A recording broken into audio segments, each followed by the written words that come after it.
So I know you've written a lot of books about the paranormal and unexplained mysteries.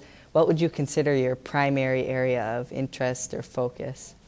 My interest or focus on the paranormal is the folklore of it, that how these stories progress over the years, whether it's sea serpents, ghosts, mysterious creatures, cryptozoology. I love how these stories where you can talk to senior citizens in the area and they tell you a version of the story, and then you talk to young high school kids and they tell you a completely different version of the same legend. So I really explore everything from ghosts to UFO sightings, but I love the folklore, the history aspect of it, how these things shift and morph over the years. Okay.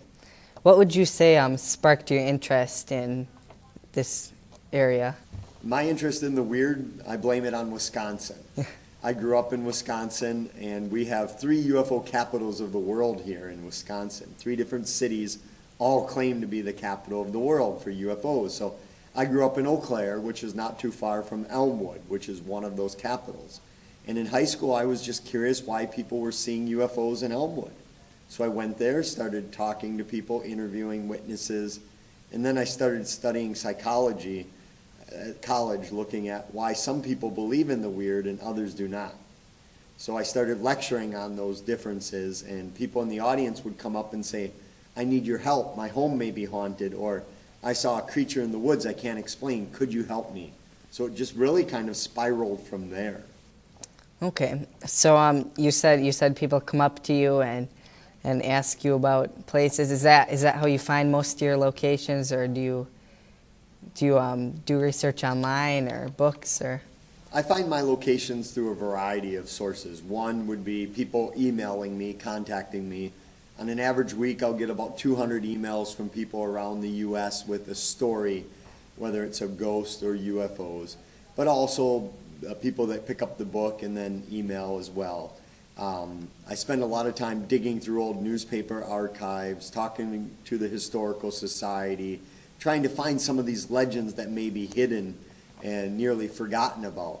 And then, of course, when I do lectures, people in the audience will come up and tell stories as well. So as it is today, I have more cases than I could ever plan to investigate in a lifetime. So there's no shortage of weird things going on here in Wisconsin or the Midwest. So have you ever had any type of paranormal experience, whether it be an orb or mist or any type of thing like that? A lot of my paranormal experiences are what you'd consider just on the edge of paranormal. For instance, we've captured balls of light on our cameras that we couldn't see with the naked eye. We heard screams coming from somewhere that didn't appear on our recorders.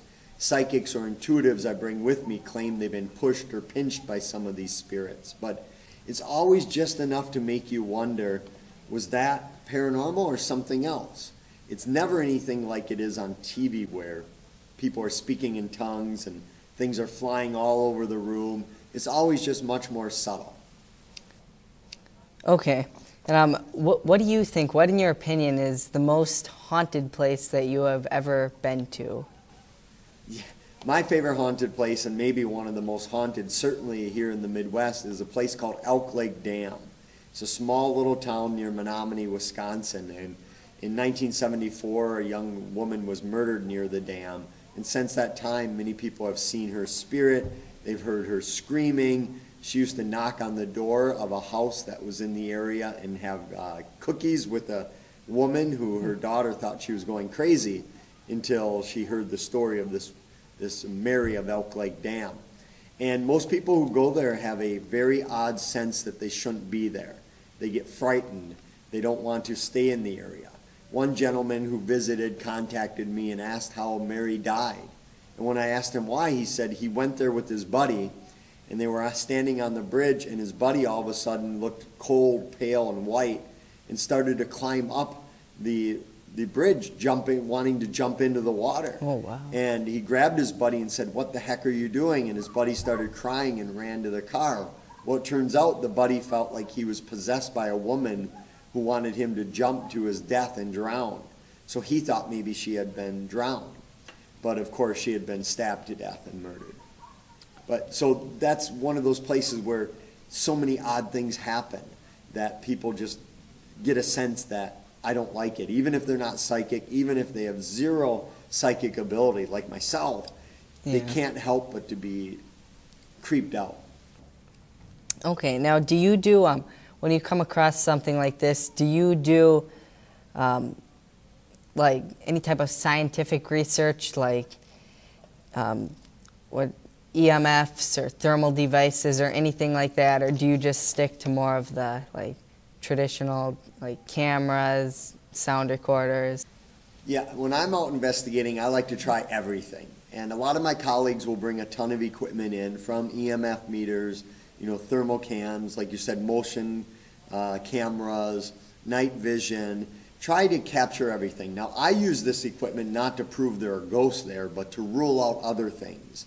Motion cameras are great, trail cams are great to see if someone's passing through or something's happening. But so many people contact me saying, I don't have $10,000 in equipment, can I still go out ghost hunting?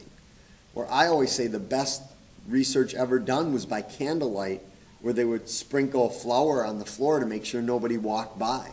So my favorite piece of equipment out in the field is a notebook and a camera.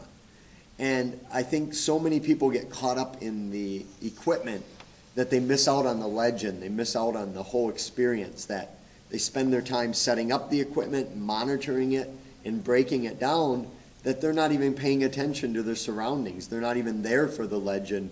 They're just there to get something on their EMF to spike, which just means there's an electrical surge. It doesn't mean there's ghosts. So I try to use equipment to rule out any rational explanation. But I find as the years go on, after 20-some years of doing this, I cut back on equipment little by little. Used to be I'd go out with a ton of equipment, and the same thing, I'd be all night fidgeting and monkeying with it. And over the years, I started saying, well, this piece isn't useful for me. So I'm down to, as I said, most nights, like a camera and a notebook. Yeah. So have you ever tried getting or got any EVPs? Yes, EVPs, of course, electronic voice phenomena. Many times people will record something and it'll pick up a voice that's not audible to the naked ear. The problem with my EVPs is that when I played them for people, if I played them for 6 people without telling them what I thought it said, I'd get 6 different responses of what they heard.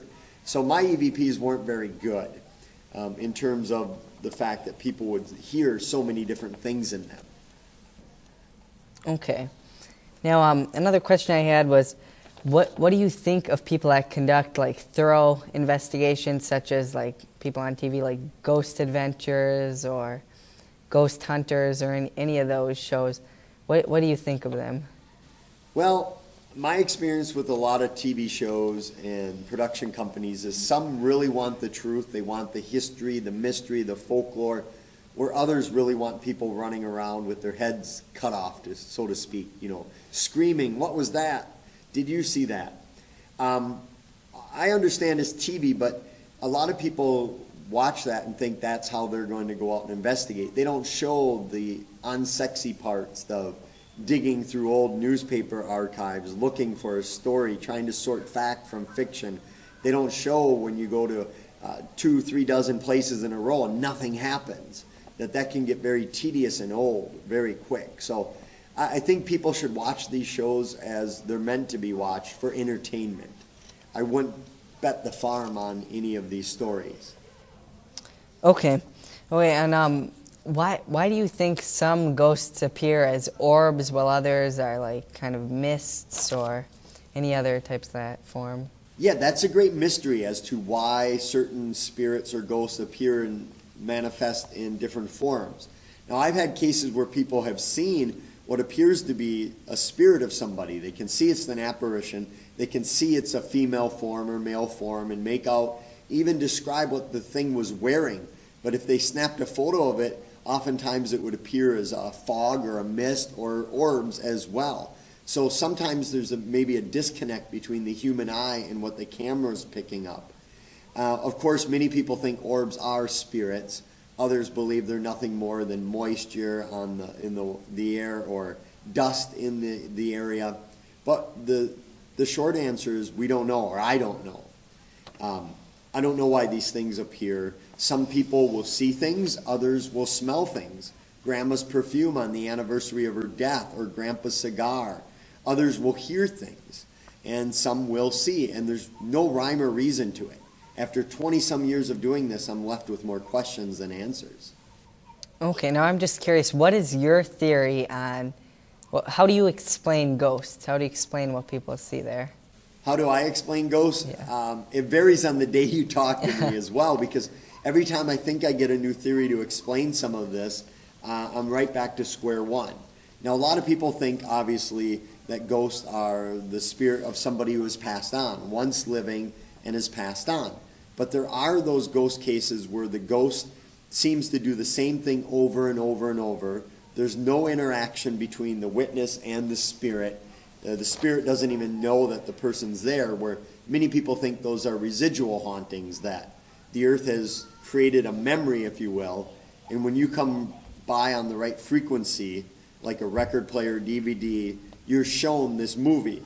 And that's why these things do the same thing over and over. There's no interaction.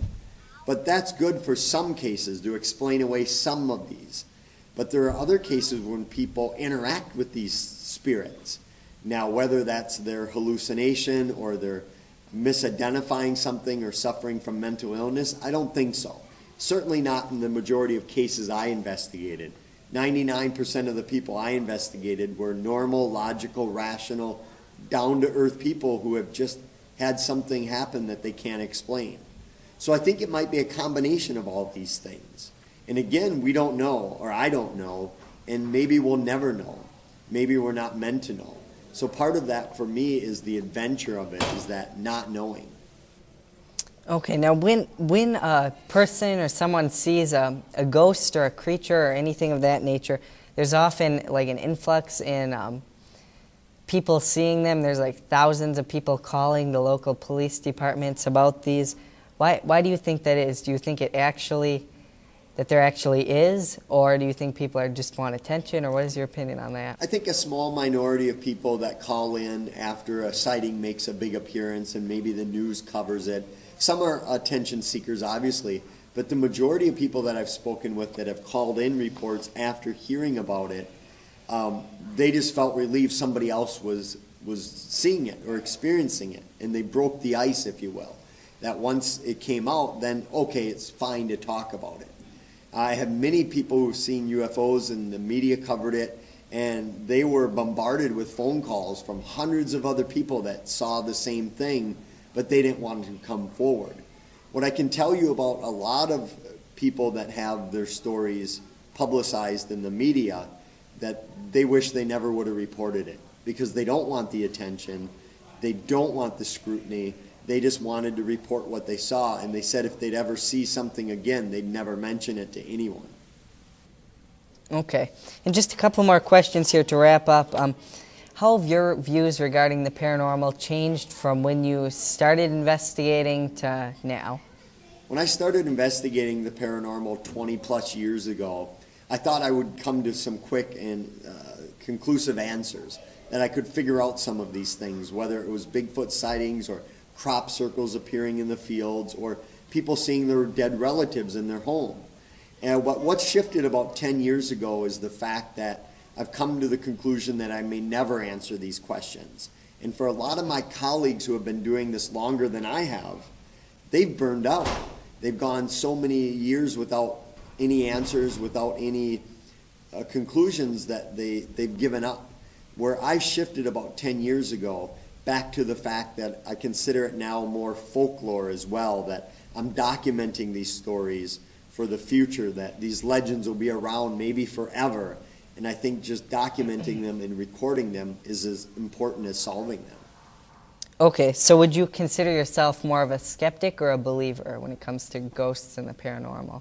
I would put myself in the middle. I'm not a skeptic by nature or a believer. On certain days I'll shift to one of those categories, for me it's because I simply don't know, that after doing this again, I'm left with so many more questions than I have answers, that I don't know what happens when we die. I don't know if we're alone in the universe.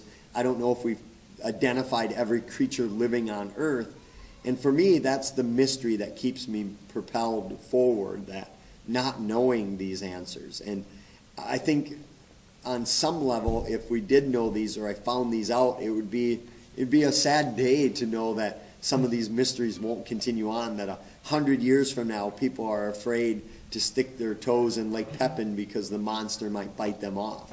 So I think I'm always in the middle. I try to be, and I try to sort fact from fiction. That if it's a legend of an old man murdering his family, I want to make sure he actually did that. But in all my lectures, all my books, all my appearances, I never tell people what they should believe. That what I try to do is give them the history, the background, the folklore, the eyewitness accounts. I provide my own investigation, but then I leave it up to them to travel to these places and decide for themselves. Because no matter what I tell them, if they go to a cemetery and something happens, they're going to think it's haunted. Or if they go to 1,000 haunted places and nothing happens, they're going to think it's not haunted. So for me, part of it is the adventure, that there's one way to find out if these stories are real or not, and that's to get out there and explore for yourself. Okay, well, thank you. That was my last question, and thanks for doing the interview. Thanks. Keep an eye out. Will do.